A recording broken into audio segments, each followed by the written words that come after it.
পাননি। আপনি সদস্য সাংবাদিক বদলকে ধন্যবাদ আপনারা এসে আমাদের সহযোগিতা করার জন্য। আমি ত্রিপুরা কেমিস্ট্রি অ্যাসোসিয়েশনের জয়েন্ট সেক্রেটারি সেন্ট্রাল কমিটির সত্যপতি দেবনাথ। বিগত 23 তারিখ আমরা দেখলাম, আপনাদের মাধ্যমেই দেখলাম, অল ত্রিপুরা কেমিস্ট্রি অ্যাসোসিয়েশনের সেক্রেটারি। আমি কেউকে ব্যক্তিগত আক্রমণ করতে চাই না, কারণ সবাই এখানে সম্মানীয় সদস্য। আমাদের শুধু নীতিগত পার্থক্য এবং কার্যকারিতার উপরে আমাদের অ্যাসোসিয়েশন ডিপেন্ড করে। ওনার মাধ্যমে শুনতে পেলাম যে সমস্ত কিছু উনি অ্যাকাউন্ট সাবমিট করেছে এবং প্রপারভাবে উনি নিজের এক্সিস্টেন্স নিয়ে আছে, এবং উনি সাংবাদিক মাধ্যমে খবর পেয়েছেন যে আমরা সমস্ত কিছু অ্যাকাউন্টস উনি কি প্রপারকে দিয়ে আমরা ওনাকে দিয়েছি। তো তার ব্যাপারে আজকে আপনাদের সাথে একটু আমাদের কথা বলা। আমি পেপার হাতে নিয়ে কথা বলছি। আমি বিগত ওনার আমলেই আমি সেন্ট্রাল কমিটির সিসি মেম্বার ছিলাম এবং সদর সাব ডিভিশন কমিটির জেনারেল সেক্রেটারি ছিলাম। উনি আমাদের অ্যাসোসিয়েশনের নিয়ম হচ্ছে প্রত্যেক 3 মাস পর সেন্ট্রাল কমিটির মিটিং হয় এবং প্রত্যেক 3 মাস পর আমাদের অ্যাকাউন্টসের হিসাব সাবমিট করতে। লাস্ট উনি অ্যাকাউন্ট সাবমিট করেছে 31/5/2022। ওনার যে অ্যাকাউন্ট সাবমিট অনুযায়ী আমাদের ক্যাশ অ্যাট ব্যাংকে ছিল 7,62,375 টাকা এবং ক্যাশ ইন হ্যান্ড ছিল 1,283 টাকা। টোটাল হলো 7,63,679 টাকা। এবং আমাদের এফডি ছিল ব্যাংকে 13,13,869 টাকা এবং ওই ইয়ারই এফডি করা হয়েছিল 3 লাখ টাকা এবং ইন্টারেস্ট হয়েছিল 85,401 টাকা। টোটাল হলো 16,99,270 টাকা। এটা 31/5/2022। এখন এই যে এটা ইন্টারেস্ট সহকারে আরও ধরেন 1 লাখ অ্যাপ্রক্সিমেট হয়ে এটা 18 লাখ সামথিং হবে। একজ্যাক্ট ফিগারটা আমরা এখনও আনতে পারি। এটা হলো আমাদের ব্যাংক স্টেটমেন্ট। আমাদের যে সৌভাগ্য, উনি বলেছিলেন, একটা কথা বলেছিলেন, আপনাদের মাধ্যমেই বলেছিলেন যে ব্যাংকের থেকে আমরা কীভাবে কী উপায়ে যে জেনারেল সেক্রেটারি এবং ট্রেজারার কীভাবে মনোনীত হলো, কীভাবে হয়ে গেলো, আরবিআই কোনো গাইডলাইন্স না মেলে।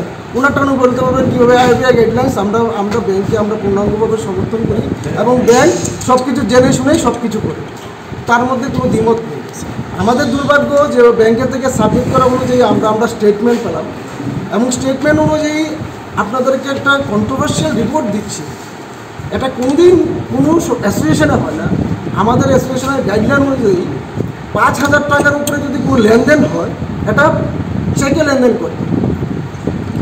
এটা কি করেছেন উনি,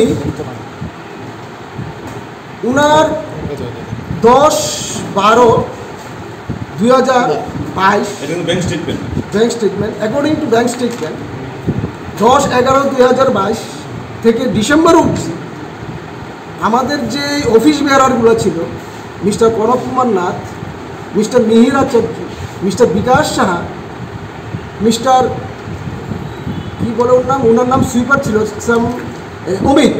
অমিত বসাক, ওনাদের নামে চেক ইস্যু করে, এই যে চেক নাম্বার সব কিছু আছে, অ্যামাউন্টগুলো সব কিছু আছে, 49,000 করে, নিয়ার অ্যাবাউট 8 লাখ রুপিস উনি ব্যাংকের থেকে উঠিয়ে নেবেন।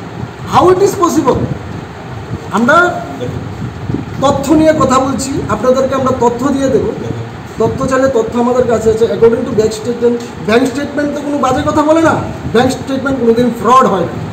আমাদের সৌভাগ্য যে ব্যাংক কর্তৃপক্ষ আমাদের কাছে সহযোগিতা করেছে, তার জন্যই আমরা ব্যাংকের থেকে সমস্ত তথ্য আমরা নিয়ে এসেছি এবং আপনাদেরকে সমস্ত তথ্য দেবো আমাদের, যে এটা কী করে সম্ভব যে 5,000 টাকার উপরে লেনদেন হলে চেক ইস্যু হয় এবং আমাদের অফিস বেয়ারার দিয়ে সমস্তগুলো টাকা ব্যাংক থেকে উঠিয়ে নিয়ে যায়। তো এটাই আমরা চাইছিলাম ওই সময় উনি বা Partha Majumdar as a treasurer ওই সময়ও ছিল, এখনও এডিসিডি এর পার্থ মজুমদার। মূলত আমরা কী চান? মূলত আমরা চাই আমাদের যে অ্যাকাউন্টসের যে টাকাগুলো ছিল উনি আমাদের টাকাগুলো ফেরত দেন। আমরা ওনাকে চিঠিও দিয়েছিলাম যে আমরা শুনে সংগঠনে কিছু সিক্রেসি থাকা দরকার। আমরা চাইছিলাম না জিনিসটা ওপেন হোক সবার সামনে, কারণ সব সংগঠনে কিছু সিক্রেসি নিয়ে চলি, আমরাও সেটা নিয়ে চলি। আমরা ওনাকে বারবার চিঠি দিয়েছিলাম, আপনি এসে হিসাব বুঝিয়ে যান, আমরা আপনাদের সাথে কোনো দ্বিমত পোষণ করি না, আপনারা আলাদা সংগঠন করতে পারেন, এটা যার যার ব্যাপার, কিন্তু সংগঠনের টাকাটা সংগঠনে ফিরিয়ে দিয়ে যায়, কারণ এটা আমাদের টাকা না, এটা হলো সর্বমোট সাধারণ মেম্বারের টাকা, সাধারণ মেম্বারের সাবস্ক্রিপশনের টাকা। এটা কত টাকা আমি বলে দিচ্ছি কত টাকা। আমি এখন বলেছিলাম আমাদের এফডি ছিল লেম্বসরা বাগবাড়িও তংমা Rajshree college of education and skill college Tripura हापांबाई गसिमुं मानजाक ते त्रिपुरा यूनिवर्सिटीनि एफिलिएटेड एबा रुंखुंगो चितकजा कायसा इंग्लिश मीडियम कलेज और physics chemistry mathematics botany geology human physiology geography English Kokborok political science history education philosophy sociology और सब्जेक्ट रक परिरेजागो और रुंनो कतर परने रंगनो ऑल इंडिया कम्पिटिटिव आमजमुरंनि बागैबो मागनांनो फोरोंजागो रोंसुनो रंगनि बागै थगै जुदा मेंटर तंगो तै तंगो बास मालखुनि सेबसाब तंगो कुचुक ब्रेमनि लैबोरेटरी स्मार्ट क्लास बाबाई बुरै नायथक खालांजाक तंबरनि बिसिंगो संजाजाक राजश्री कलेजो खास रांगैनो साब सुतरा नबचावै लेखाफोरा खलायमानो हायके लेरियावै तिनिनो फायदि निनि आनि जदनि college Rajshree college of education and skill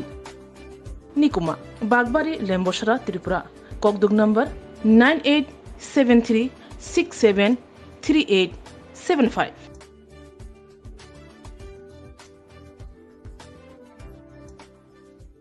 আমরা বারবার বলেছিলাম ওদেরকে আমাদেরকে হিসাবপত্রটা দিয়ে যান, তাদের আমরা তো অসহযোগিতা করার জন্য আমরা আজকে বাধ্য হয়ে আমরা জিনিসটা আপনাদের সাংবাদিক বন্ধুদের মধ্যে ওপেন করলাম, কারণ এটা ওপেন করার কোনো প্রয়োজন ছিল না, কিন্তু আপনাদের মাধ্যমে শুনতে পেলাম ওরা অ্যাকাউন্টস নিয়ে আমরা কিছুই জানেন না, ওদের আমরা বলো অ্যাকাউন্টস নিয়ে ডিল করছি। তো অ্যাকাউন্টস নিয়ে ডিল কে করছে না করছে এই প্রমাণ আছে অ্যাকাউন্ট স্টেটমেন্টের মধ্যে, এবং আপনারা ব্যাংকে গেলে দেখতে পাবেন কাশ হয়ে এইগুলো এই চেক দেওয়া হয়েছে। ওই আমলে উনি নিজে স্বীকার করেছিলেন যে উনি জানুয়ারি 23 অবধি উনি জেনারেল সেক্রেটারি অফ টিসিডিএ ছিলেন, যেহেতু উনি জানুয়ারি অবধি টিসিডিএর জেনারেল সেক্রেটারি ছিলেন, তো অবভিয়াসলি উনি 22 সপ্তাহে উনি আর ট্রেজারি চেক ইস্যু করেছেন, আমরা তো কেউ ইস্যু করিনি, তো ওদের চেক উনি ইস্যু করেছেন। এবং অফিস যাদের বেতন 2000 টাকা তাকে দেওয়া হয়েছে 49,000 টাকার চেক ইস্যু করা হয়েছে। এটা কী করে সম্ভব? যার বেতন 4000 টাকা ওটাকে 49,000 টাকা করে চেক ইস্যু করা হয়েছে। অনেকগুলো অ্যাকাউন্টের মধ্যে আছে, আমরা গুলো দাগ দিয়ে দিচ্ছি, পরপর 10 থেকে আপ টু 12 অবধি লাস্ট পিরিয়ডে সব চেকগুলো ইস্যু করা হচ্ছে।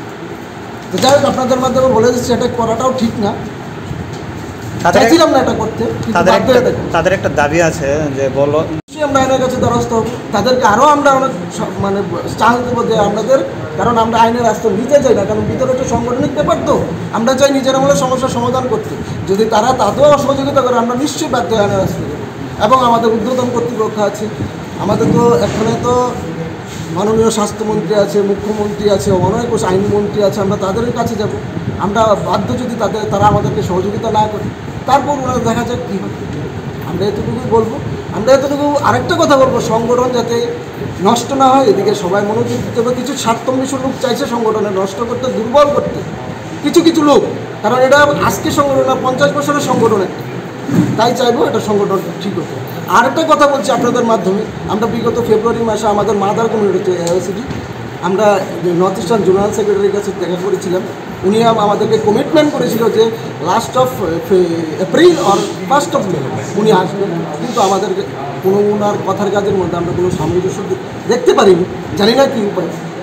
আর একটা আমাদের সৌভাগ্য বলেন, 23 তারিখ ওনারা অফিস উদ্বোধন করতে গিয়েছিলেন, ওখানে নর্থ ইস্টের অর্গানাইজিং সেক্রেটারি ছিল মাননীয় জিতু বর্মন, ওনার সাথে আমাদের দেখা হয়েছে। তো ওনার সাথে আমাদের সম্পূর্ণ কথা হয়েছে। তো উনি অনেক কিছু ব্যাপার জানেন না, উনি নিজে স্বীকার করেছেন না সংগঠনে এরকম হওয়াটা উচিত না। ওনার প্রতি আমাদের আস্থা আছে, আমরা আশা করি উনি কিছু না কিছু আমাদের সংগঠনের জন্য করবেন।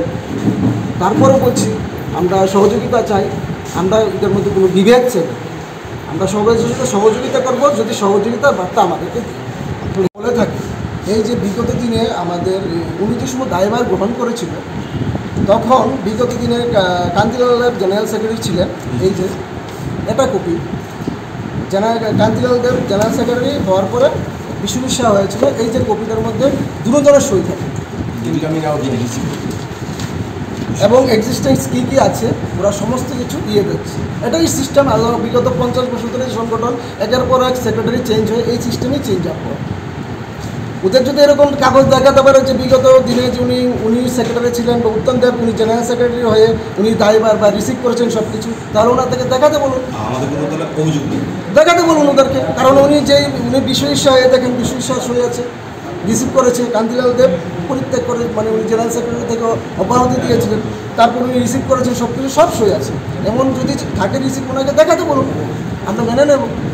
আর যেহেতু উনি নিজেই স্বীকার করেছেন যে 30 তারিখ অব্দি জানুয়ারি 23 অব্দি উনি নিজে জেনারেল সেক্রেটারি ছিলেন, তো উনি যেই সব চেক ইস্যু করেছেন উনি চেক ইস্যু করেছেন এবং কিসের এগেইনস্টে চেকগুলো ইস্যু করেছেন আমাদেরকে হিসাব দিতে হবে। আপনারা কি